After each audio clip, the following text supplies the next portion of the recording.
choices and hard decisions to make. But if we're going to make hard decisions, they ought to be real choices, not false ones. The facts are on our side. Let me just give you an example of why I don't think the choice between putting people on treatment and doing more in maternal and child health or building stronger health systems is a real choice. It's not a coincidence that we have 35% fewer children dying every year now than 20 years ago, or that maternal mortality has dropped by 20% in the very same decade in which the Global Fund and mp4 channeled more money into global health than ever before. The fight against AIDS has raised a lot of boats. To fight tuberculosis and malaria, to improve health systems, to challenge and motivate governments and NGOs alike to deliver more and better health care. Fighting AIDS in the right way clearly improves maternal and child health. And the work we do at our foundation on PMTCT, our first measure is not an AIDS indicator. It's whether or not we're increasing attendance of pregnant women in prenatal care and rates of women delivering with a skilled birth attendant. Seeing those numbers rise will lower the number of children born with HIV and advance maternal health. And it works the other way around. If you invest in maternal health, you're going to lower HIV transmission by educating girls on reproductive health, getting them into care when they're pregnant, helping them to deliver at a clinic or with an attendant. If you invest in children's health, you'll ensure infants are coming in to get vaccinated. If you have HIV diagnosis available when they do, you can increase coverage rate for pediatric AIDS treatment. We all know the fight against AIDS is also a fight for improved health systems. When I was in Tanzania last month, in one of the 57 rural clinics we built there, where the instruments are kept sterile and where the lab samples can be preserved because they all have local solar units, I met a couple outside their home who had just had a baby. And the child was, as a matter of course, screened for HIV, and thank goodness was born HIV negative. We don't have to worry about treating that child, but one reason we don't is that the child's mother is part of a healthcare system that can take care of her, and every mother like that in that area that needs the medicine to prevent mother-to-child transmission can get it. So I don't think these two things are in conflict. Now, there is a real choice to be made, but it's not the one we've been told about. For example, if you really want to increase healthcare systems and to increase treatment, we have to have more qualified healthcare workers. Africa has 10% of the world's population, 25% of its health burden, and 3% of its healthcare workers. We need more people in the healthcare workforce.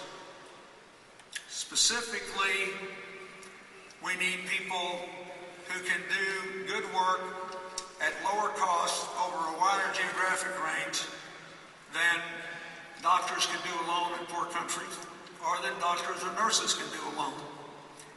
In Zambia, we've worked with the government to add 1,000 healthcare workers in less than 18 months. This didn't take very much new money. What it took was different organization and determined local leadership. We also shouldn't have to choose between treating people in the developing world and the rise of HIV again in countries with higher GDPs. AIDS remains a real challenge in America. Prevalence among black men is 3%, and AIDS is the #3 killer of African American women in their prime. And the economic crisis has also hurt domestic care. The federal AIDS drug assistance program has also not continued to keep up with demand, and even in the United States, for the first time in years and years, there are 1,600 people on waiting lists in a dozen states. Recently, President Obama announced a new focus on our domestic challenges, and I'm encouraged by that. But I would also like to say that the domestic drug manufacturers in America who provide our medicine have been paid for years now at roughly $10,000 a person a year. And they have recovered an enormous amount of their costs. They can take care of those 1,700 people tomorrow, fairly allocate the burden, and never miss it. And I think that's what they should do.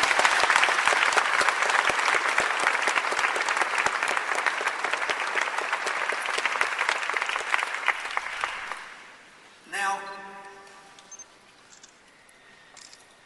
let me say,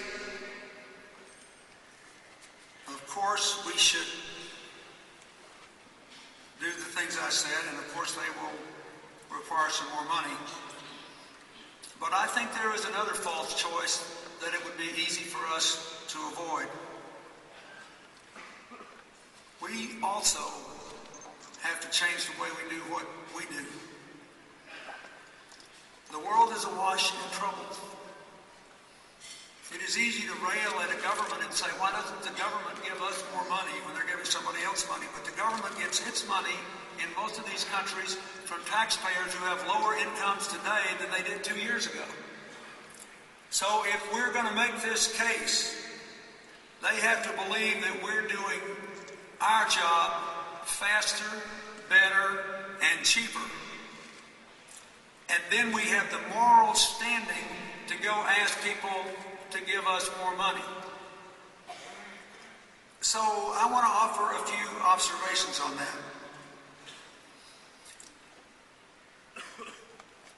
And I'd like to start with a few comments about the controversy over mp4 funding. That's a great thing about not being president anymore. I can say whatever I want.